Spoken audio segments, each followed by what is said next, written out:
I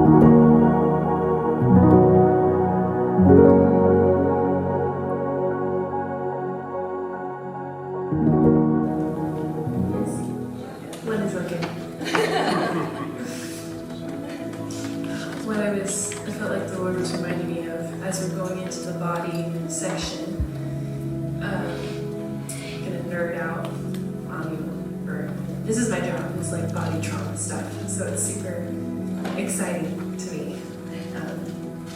So throughout your entire body, you have connective tissue called fascia, and it's a liquid electrical system. And when trauma is introduced to your body, emotional or physical, your body doesn't really distinguish. Trauma is trauma to the body. It actually dehydrates and starts to almost like a dried out root, starts to tighten and restrict and locks in that area. And I forget if it's 2,000 pounds per square inch. It's an incredible strength. In this connective tissue in your body. It surrounds every muscle fiber. It's throughout your entire being.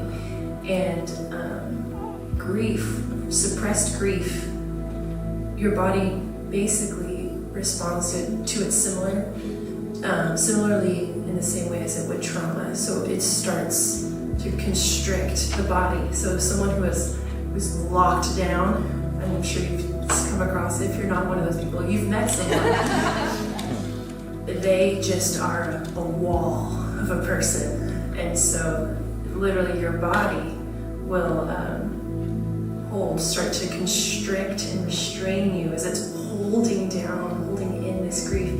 So grief actually is just how I'm sure the Lord showed a lot of you in your heart. You'll soften in your heart. It actually softens your body, which is super fascinating. And the wisdom of the body and the wisdom of the Lord.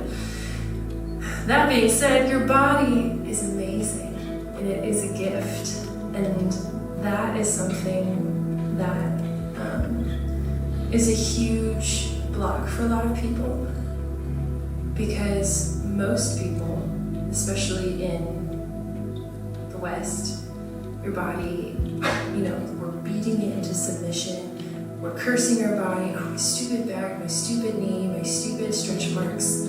We're word cursing our bodies, we're resenting ourselves, and your body hears you. Your ear canal, the nerve, totally blanking, my brain balsam, auditory nerve, is that what it's called?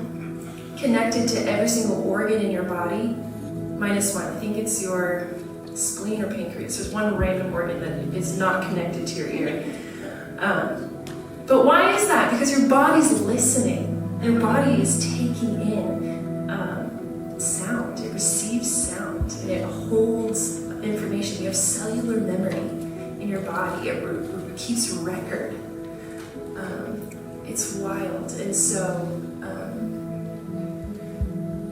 as a man believes in his heart, so he is. And your body is listening. And if you're saying, word cursing yourself and walking in self-hatred and self-rejection, or believing things that people have said over you, your body's receiving it into itself. So your body is, I have body worker friends. I don't do this to my people because it weirds them out, but people who are a little bit more free than me, I guess, when they're working on me, they'll say, oh, good body. And when I first was like, oh, weird, super weird, please stop saying it to me. But I actually felt things break off of me, and I was like, whoa. And so the more she, rocking, massage, bodywork stuff, good body. And I was like it was a dog or something. Okay. And then I'd feel my body whoa, release something. And I was like, whoa. That's wild. That's something I've been carrying for 15 years. How did you get it to do that? And she was like, well, you're welcome. Okay. And it was literally my body hearing, it's okay. You can release that now. So I'm still not in a place where I feel comfortable doing that to my people because, I don't know, I'll tell them, you can do this to yourself. Yeah. So actually, we also won't do this here because we haven't arrived yet. But I encourage you, when you're alone in your house, stand in front of the mirror naked. Like I said, not doing it here. And just say, you're amazing. Yeah. I love you. You're beautiful.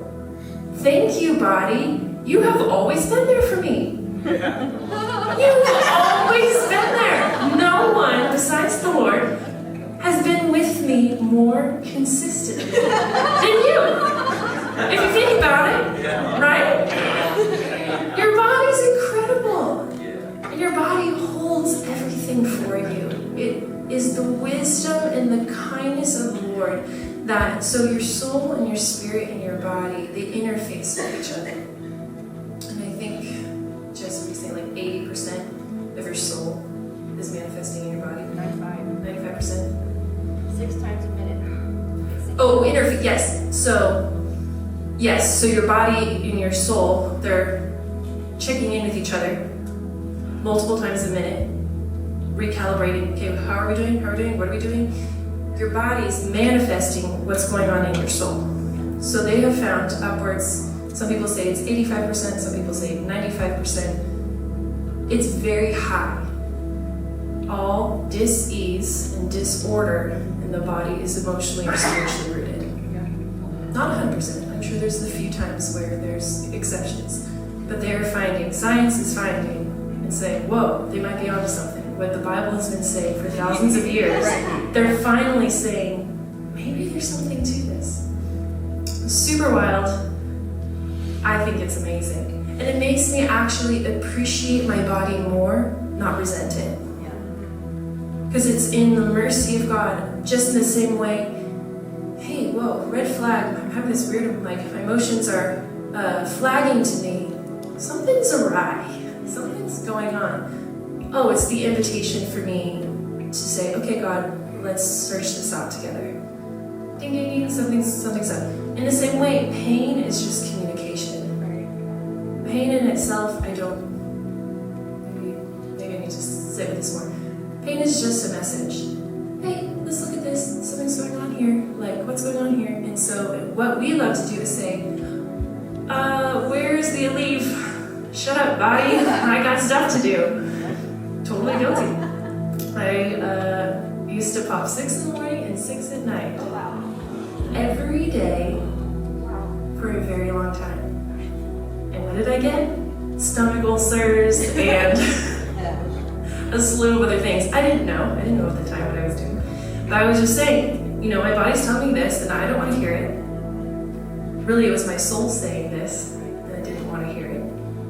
And I thought, I'll just suppress this and move on and it'll go away. And it didn't. But I didn't know. I didn't speak my body's language. I didn't understand. I noticed when I was putting this together, I was like, gosh, I really think, when I'm thinking of my body, I often think of like a dog.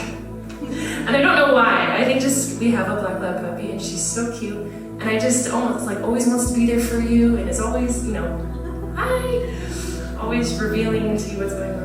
Anyways, sorry.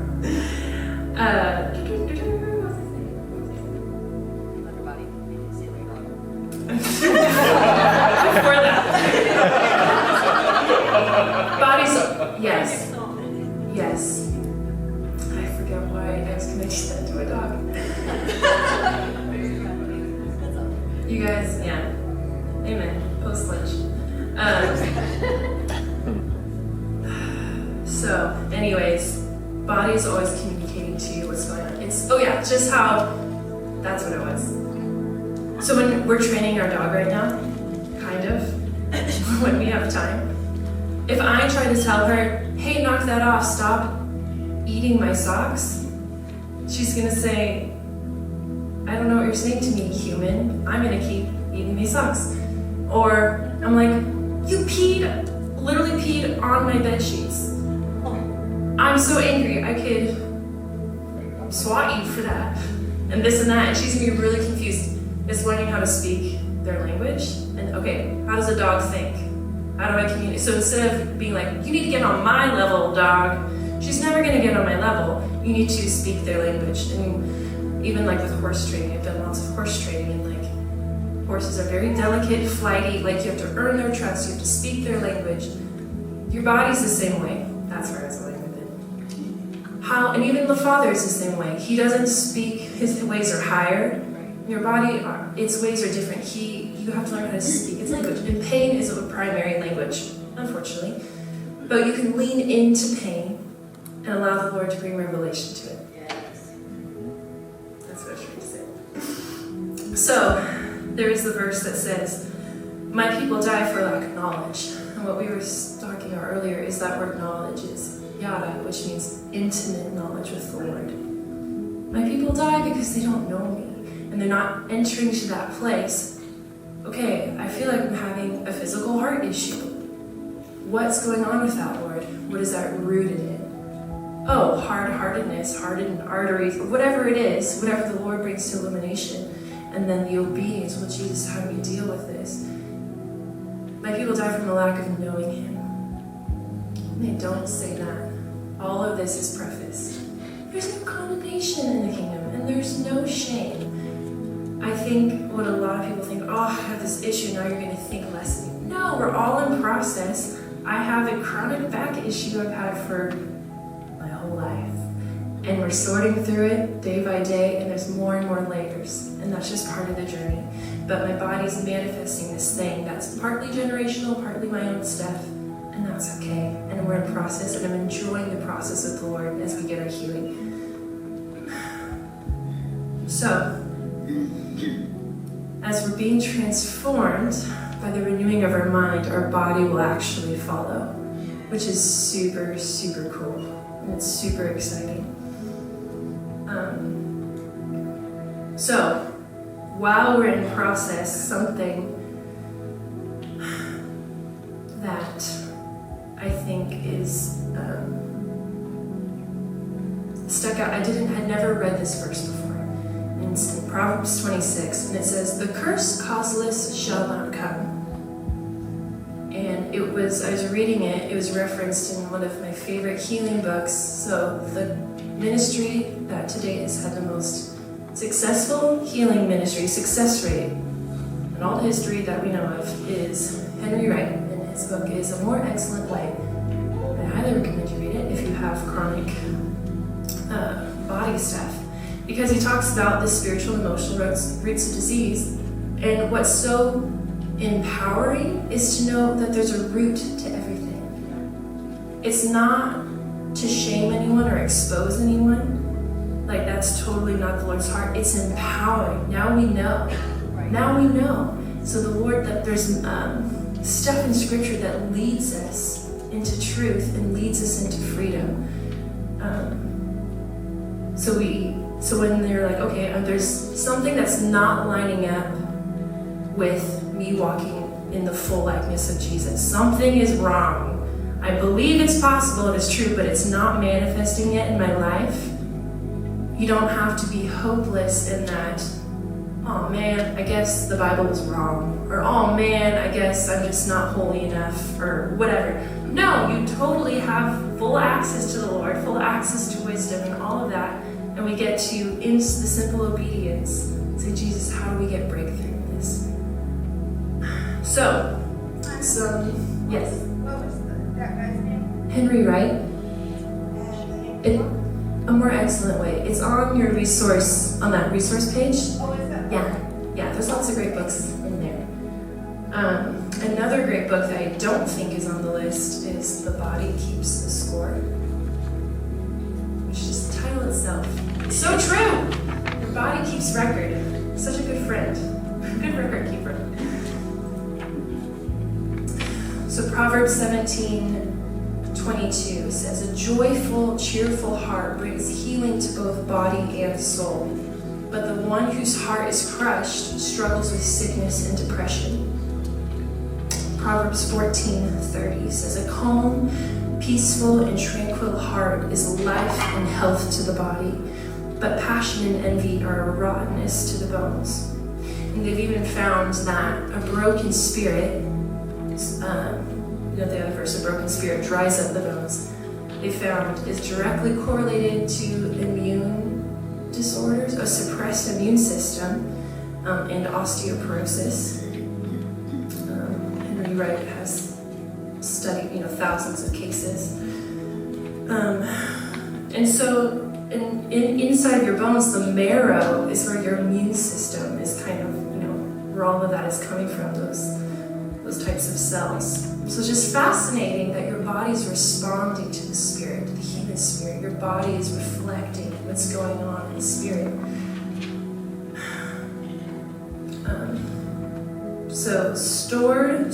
So both physical and emotional trauma and negative emotions trauma. It's hard. Sometimes we try to separate them, but like I said, the body kind of is like, oh, this thing happened, or this thing that you're feeling, this unresolved thing, we're going to put it here, or we're going to put it here. So stored emotions serve as energy-charged programs that control our lives largely on an unconscious level. This is a quote from one of my books. A trapped emotion is literally a ball of energy, and these will lodge anywhere in the body and disrupt the normal energy field of the body. So that's from a book called The Emotion Code. It's all about unresolved emotions in the body. And so this is the portion of like what I do for my job is scanning the body for what's accumulating here and what is this rooted in. So every memory, trauma, and emotion is stored somewhere in the body, determined by the emotional center of the brain, called the amygdala. I'm going to geek out on you for a minute again. So in the center of your brain is this gland, the amygdala, and it's basically the Rolodex for every, so it's like the center, the information center. You go to the visitor center. Hi, I'd like to find resentment towards my brother. Oh, thanks. Thank you for asking. Oh, that's in our left knee. Oh, thank you. Okay, here we are. And then so that's where all the information, it's the index. We want to find the car accident of 97. Ooh, that's in 3 places. We've got, cervical spine, right hip, and left kidney. Okay, thanks. But it's fear of death, fear of, others dying, and whatever it is. That's the portion of your brain. And it also stores. So it stores the emotion, the memory, and the fragrance of what you were smelling at the time of the event. Super fascinating.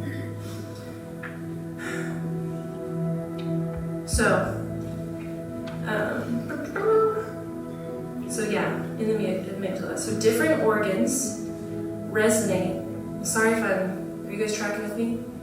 Okay, it's a lot of information.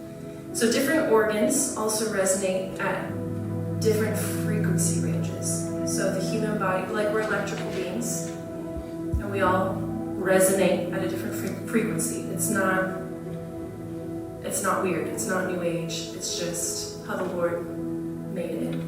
So there's a healthy range. Just like you turn in a light bulb and there's a certain range and then it lights up. If there's not enough voltage, the light turns off or the plug doesn't work.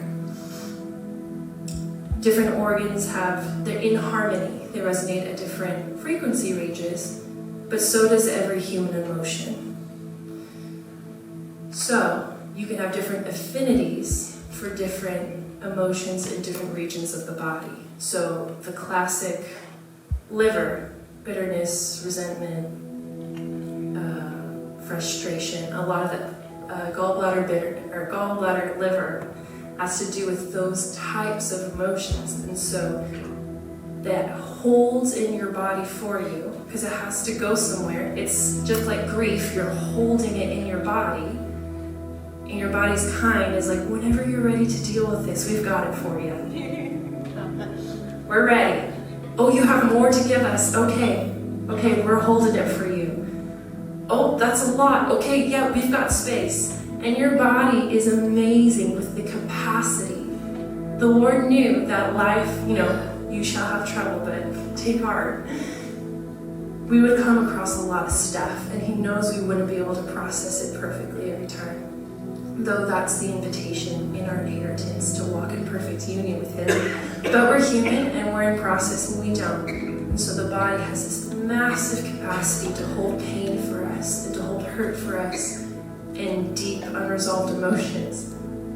So it's kind of that double-edged sword where it's like, thank you, body, for holding this for me, especially things that have to do with deep-rooted trauma that you couldn't deal with at the time, you didn't have the capacity for to understand. Your body holds that for you. Holds it for you for a future time when you're like, okay, that was a lot to take in then. Thank you, body, for holding that for me for 30 years.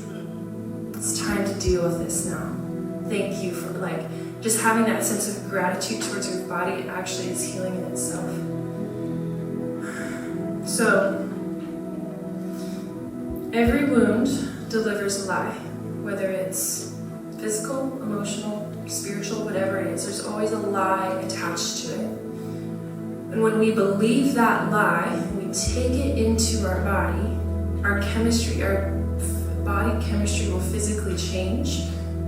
Changes the frequency ranges of your body, opens the door to dis-ease and disorder in the body. So our body will hold on tight, sure to not let it go, hoping that we take the opportunity to speak to that lie and tell our soul that this wound doesn't get to shape our future anymore. So we get to change our minds, transform our minds to transform our health. So every cell in our being is crying out that we would know our identity as a child of God, that we would walk in the truth and step into the freedom we were made for. So I know that I can face every wound, whether it's physical pain, emotional trauma, whatever it is, with joy from every season of my life, because the call in my life is too great to let the fear of confronting a lie or confronting a trauma from holding me back any further. So, yesterday, Steven massaged my shoulder, I'm dying. And he was like, what's going on? What do you mean? Well, it's your right side. What are you holding against me? I was like, oh my gosh. And I was like, nothing! And he was like, you're lying. Honestly, nothing was coming up at the time, but probably there was something there I was repressing.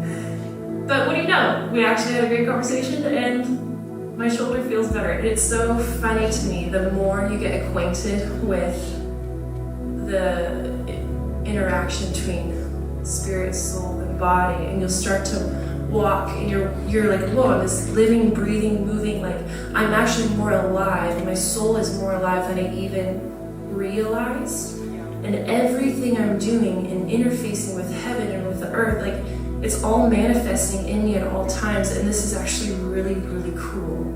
And so now when something comes up, oh, I have this headache, okay, Holy Spirit, I'm not just gonna pop a bunch of Advil every time. What's actually going on here?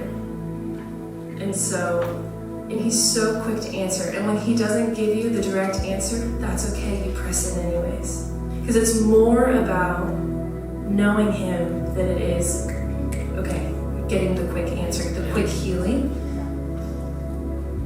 Because I would rather have my chronic back pain for the rest of my life but know him than say I went to the healing,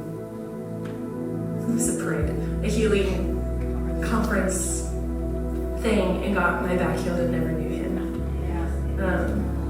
So I think when we talk about healing, even naming this a healing, inner healing conference, you can come with the expectation of like, sweet, I'm gonna get all my healing in one weekend. And you might, and that would be amazing, but we care more that you know him. And know him as knowing him, the healer, than getting your healing. Does that make sense? So,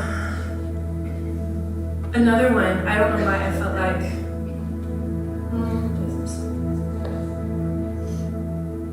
I'm not supposed So, moving on.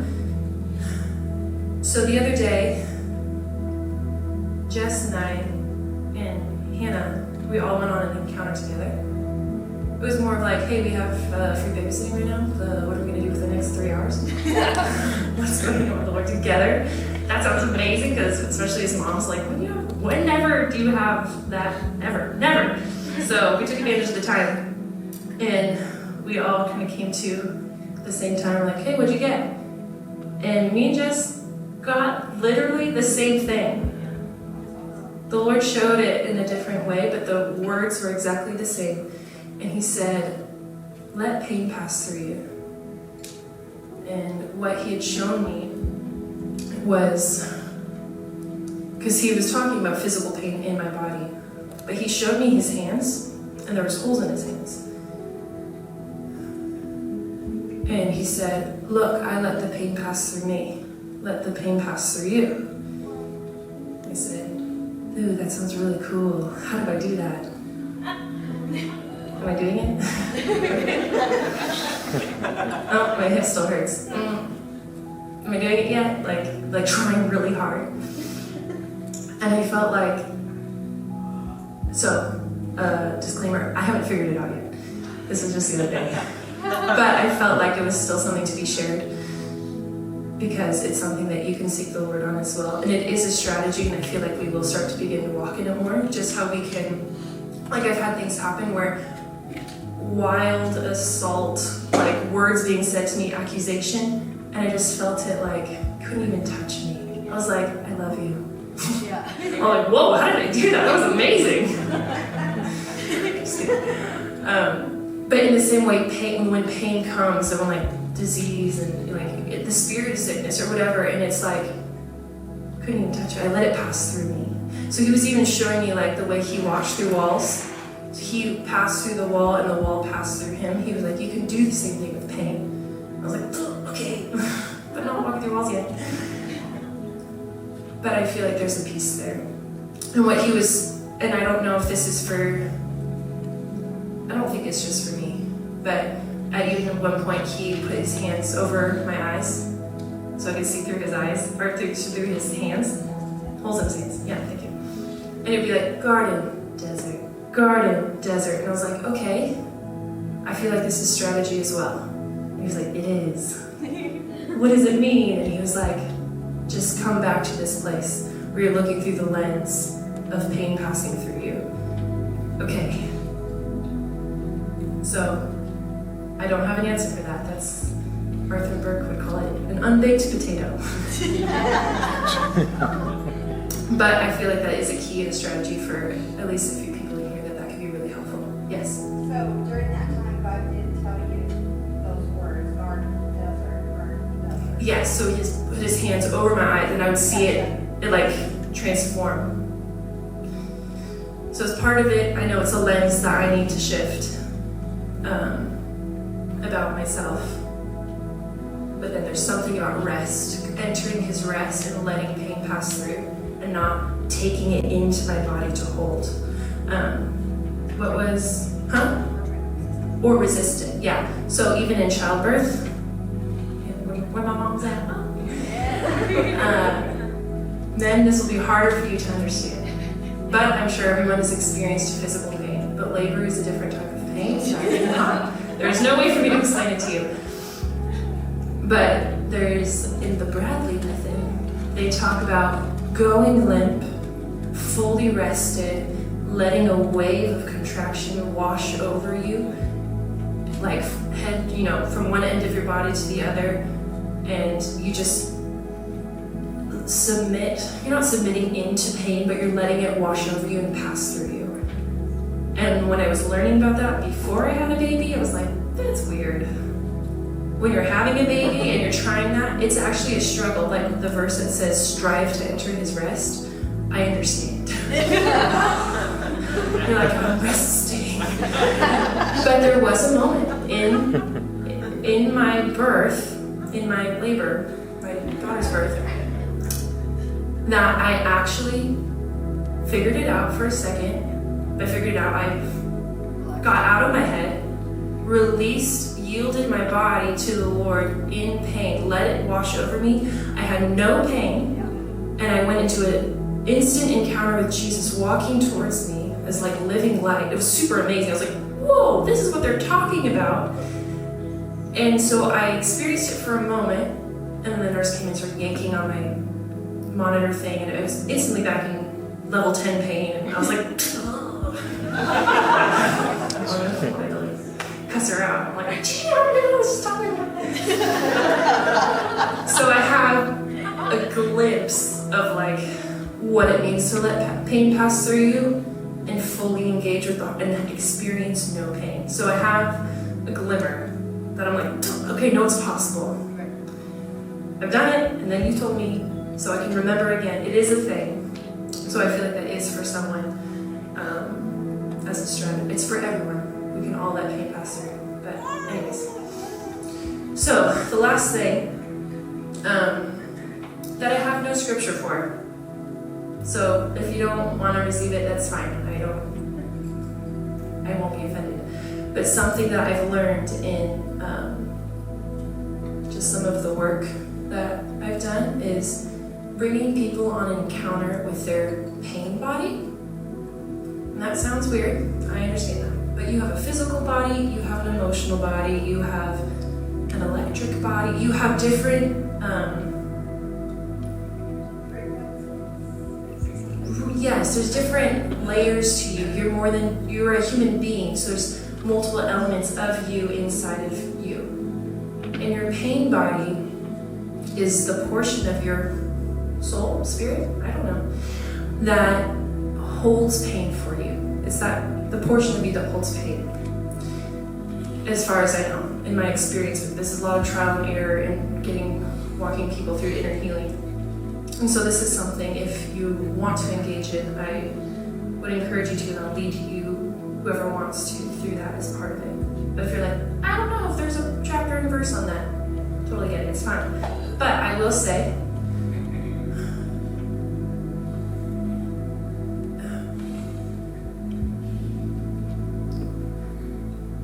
okay, so basically, I know people that have been like paralyzed, encountered their pain body, embraced it, thanked it, and released, sorry for cursing you, all the things, release you to the Lord, and they were able to get up and walk.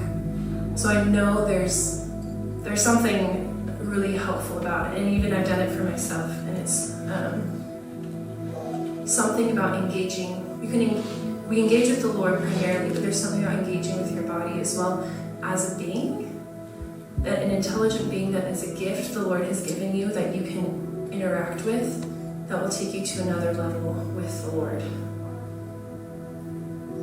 Your body is basically a gate, a different type of gate to interact with the Lord, if that makes sense.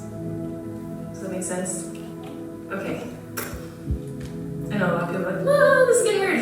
It's actually not weird, it's amazing, and you can use pain, everything, if you allow it to be a gate to interact with the Lord, it can be. So something that's hard, something that's beautiful, beauty and bliss is an access point to the Lord. Pain is an access point. Your body, something in your body can be an access point for you to interact with the Lord. So if you allow it, it can be really, really beautiful. It's a way to partner with the Lord in your walk. Especially because it's something that you will always have, and you always have had. Is there any questions? I feel like that's a lot of information. Yes? Okay. Are we okay? Yes? You refer to your work a lot, but what do you actually do? Sorry. So, I do a lot of things.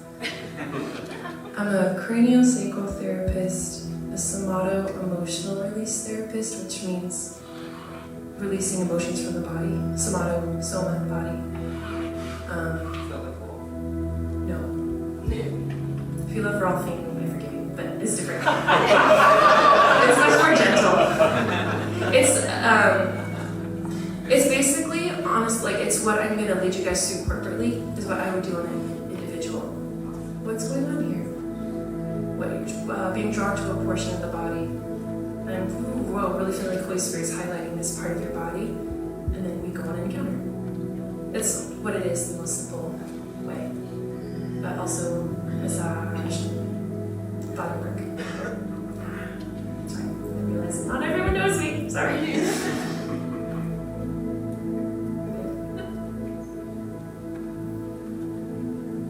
I had just one more piece that I wanted to add about the body, because we have demonized the body in a lot of ways, because the flesh is bad, let's kill the flesh, and then we put that on our body and we're like, die! You suck, remember, you're supposed to die! Can't wait to go to heaven so I can get free of you! Alright? Oh snap! Okay? Now here's a verse for you. Colossians 2:9. For in Christ lives all the fullness of God in a human body. As he is, so are we. So this thing that we have been demonizing and trying to get rid of, and like, oh, you suck, actually, it gave the Lord great pleasure to give you your body. The fullness of God can live in your body. Your body's amazing. The DNA that he gave us houses Yahweh. There's nothing else in creation that houses Yahweh. The Spirit of the Lord will rest on something. The Spirit of the Lord is one with this DNA. That's amazing. So while we're in this process of learning to love our body, learn the body language, heal our bodies, we can love our bodies because Jesus loves our body. He made our body. We're not demonizing this. When it talks about the flesh, it's not talking about this flesh. It's talking about the heart flesh, the soulish, the carnal, the twisted heart stuff that we're cutting away, that we're getting free of. Not this, okay? And a lot of people, they're excited to finally be free of this. Be free of the flesh. Can't wait to get rid of this tent. You know, we dog on the body a lot, but Jesus says, I am the resurrection and the life. So there's two things. Anyone who believes in me will live even after dying. That's the resurrection part. And everyone who lives in me and believes in me will never die. So the resurrection, for those that believe in me and die, I'm going to bring them back to life. But then there's some of you, everyone who believes in me will never die. There's another verse about it. John 6:58. I am the true bread that came down from heaven. Anyone who eats this bread will not die, as your ancestors did, even though they ate the manna, but you will live forever. So you get to decide what you want to do with your body. You can let it go, and then Jesus can be the resurrection life, or you can keep living. Enoch did it, Elijah did it, Jesus did it. As he is, so are we. He's our example. It's up to you guys. But there's also an obscure verse that you guys might have heard, John 3:16. For God so loved the world that he gave his one and only Son, that whoever believes in me will not die, but have everlasting life. I grew up hearing that verse, will not die after I die. Literally. Then I'll have everlasting life after I die with that ticket to heaven that I got earlier, and I'll get to cash in one day, okay? Or everlasting life is knowing the Father, knowing Jesus. So heaven is now, everlasting life is now, and Jesus can be life now for my body. I can be like Enoch or Jesus. Amen. Yes.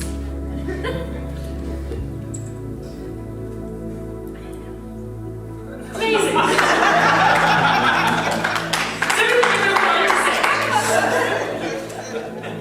So, if we are of the belief that we're going to have our body for a very long time, because Jesus is still a man, right? He's not, he didn't leave his body, he ascended in his body. We get to honor our body and love our body for the rest of our lives. And so partnering with the Lord, with the healing in our body and our soul process, but even our body process is really, really exciting and exhilarating for me. I think it's exciting. So we're gonna go on an encounter with our body. Does that sound fun? Woo! Cool. So yeah, so settle in to your body. Be aware of your feet on the ground or feet on the chair. Being really, really aware of where you're feeling, where am I feeling pressure in my body? Where am I feeling tension in my body? It's not weird meditative juju. It's literally honoring the gift that the Lord gave you and trying to tune in and listen what your body's trying to say. So some of you are very, very aware of what your body is telling you all the time. And some of you are really disconnected and not quite sure even what's going on with your body, and that's okay. For someone who deals with a lot of bodies, I actually am pretty checked out from my own body pretty often, and I have to, oh, whoa, sorry body. Tuning back in, what are you saying? What do you need?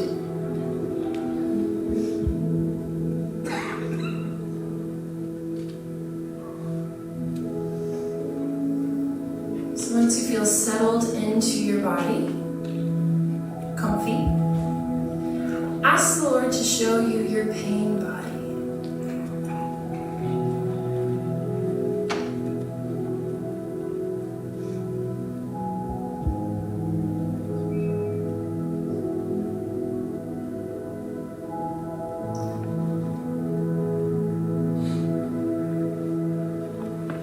Some people, it kind of reveals itself as like scared to even come forward. Like, oh, are you gonna yell at me? But just be welcoming to your pain body. If you need to apologize for cursing it or abusing it, dismissing it, reintroduce yourself.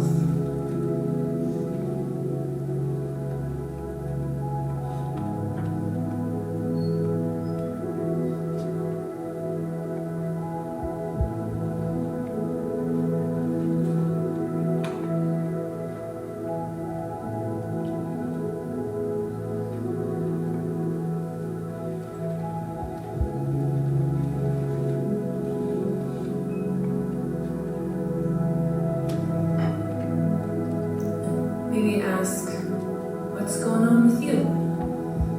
What are you holding for me?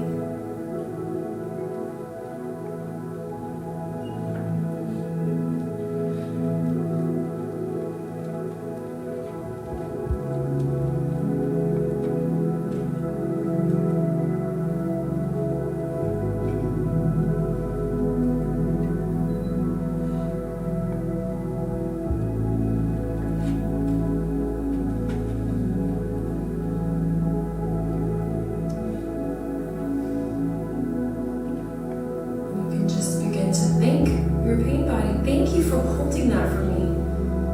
Thank you for carrying that for me when I wasn't able to carry it.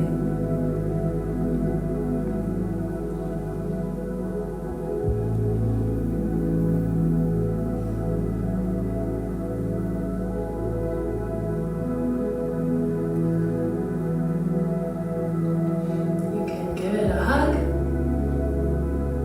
You can release it to the Lord. You can go with Jesus now. Thank you for carrying that for me. You can go with Him now.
What can I give you? What have I been carrying, or what emotion do I have here that I can release to you?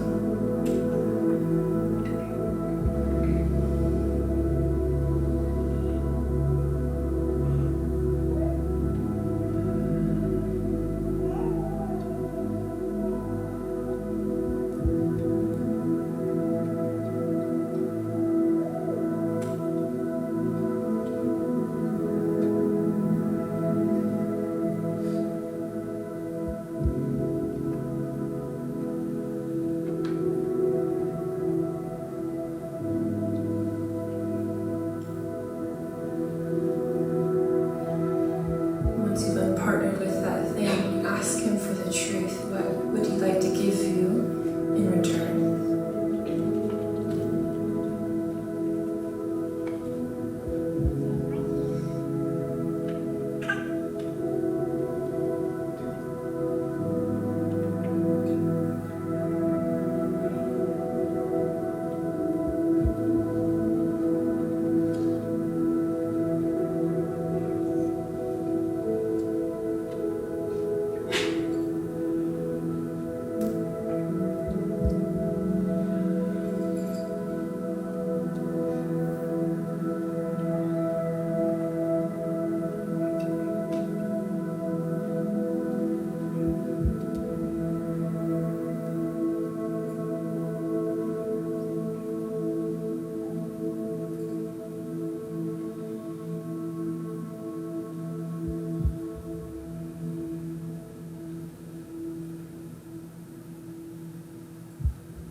Now you can ask the Lord,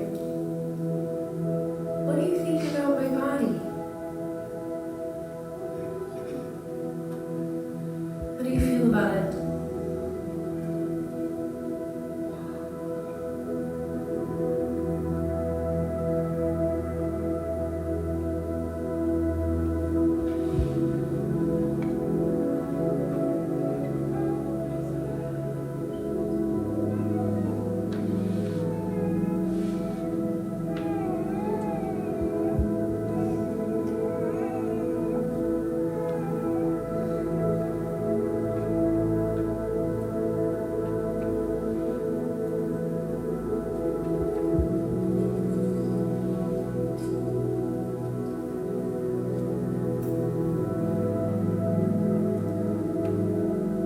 So Jesus, we accept the truth. We receive the truth that our body is a gift. And that it's amazing, and that you made it excellent. And that you're so committed to our healing and to our process, both in our heart and in our physical body. You care about our body. You have a body. So Jesus, help us, remind us to even remain in union with you in our body's process as well. And to honor the language of our body.